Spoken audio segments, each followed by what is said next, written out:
Bismillahirrahmanirrahim. Assalamualaikum warahmatullahi wabarakatuh. Melanjutkan kembali podcast mengenai learning journal secara sinkronus pada hari ini, yang dimana pada hari ini pemateri diisi oleh dari Kementerian Pan-RB, yaitu Bu Fani. Pada kelas ini Bu Fani menjelaskan beberapa materi yang berkaitan dengan core value berakhlak.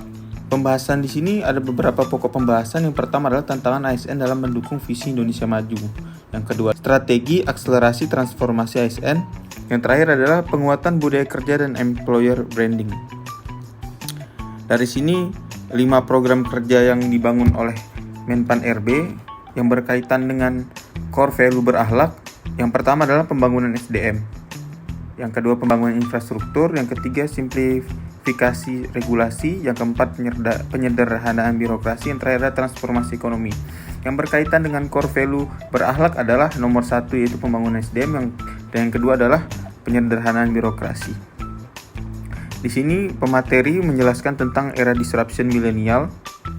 Era disruption milenial adalah beberapa permasalahan yang berpengaruh atau beberapa permasalahan yang sangat berpengaruh kepada kaum milenial seperti para peserta Latsar CPNS dalam mengarungi namanya perubahan dinamika kehidupan, terutama pada dinamika kehidupan ASN.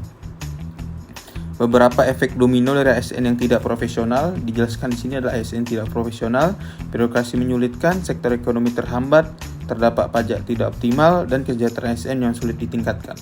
Pemateri juga menjelaskan beberapa basic model yang dapat dilakukan demi terjadinya transformasi birokrasi ASN. Dijelaskan pengelolaan SDM dari rule based birokrasi, administrasi kepegawaian menuju manajemen SDM, dan terakhir pengembangan potensi human capital. Lalu di sini ada arsitektur human capital dan strategi 6P untuk akselerasi transformasi ASN. Lalu dijelaskan asas penyelenggaraan kebijakan dan kemandirian ASN pada pasal 2 UU nomor 5 tahun 2014 tentang ASN.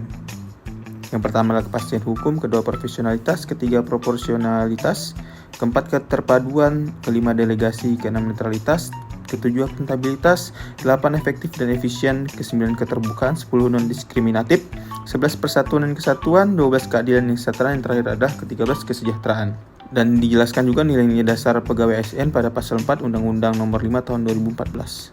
Dan di setiap kementerian dan lembaga pun memiliki core value-nya masing-masing, yang mana jika dirumuskan, core value semua kementerian pun jika dirumuskan akan menjadi satu seperti yang telah dirumuskan oleh Pan RB, yaitu berakhlak, yang merupakan kurikulum dari Latsar CPNS tersebut.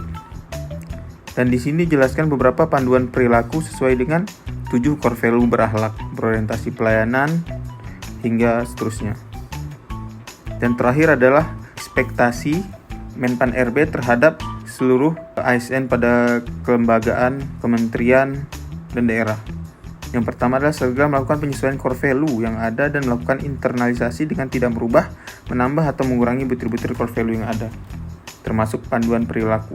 Yang kedua adalah setiap kementerian, lembaga, dan daerah diperkenankan untuk merumuskan contoh perilaku spesifik untuk setiap butir panduan perilaku yang ada sesuai dengan kebutuhan.